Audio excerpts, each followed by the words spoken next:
আমরা পেয়েছি। আমাদের চোখের সামনে আমরা দেখেছি আমাদের কত বোনের লাশ পড়েছে, কত ভাইয়ের লাশ পড়েছে, কত ভাই বোনকে গুম করা হয়েছে। এগুলোর বিচার আমাদেরকে আদায় করতেই হবে। এবং আপনারা এও জানেন বাংলাদেশে আওয়ামী লীগকে আবার প্রাসঙ্গিক করার একটা হীন প্রচেষ্টা হচ্ছে। আপনারা এও জানেন এই নির্বাচনে জাতীয় পার্টি অংশগ্রহণ করবে, এই ধরনের হীন প্রচেষ্টাও চলছে। পরিষ্কার করে বলে দিতে চাই, বাংলাদেশে আওয়ামী লীগ এবং জাতীয় পার্টি এবং 14 দল যারা ফ্যাসিজমের সাথে কমপ্লায়েন্স ছিল তাদের কোনো জায়গা হবে না এই বাংলাদেশে।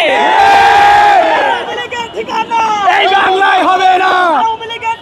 ফাঁসি রায় হয়েছে, পরিষ্কার করে বলে দিতে চাই, ইন্ডিয়া শুধু না কোন দেশ বাংলাদেশে এই ফাঁসির রায় থেকে রক্ষা করতে পারবে না।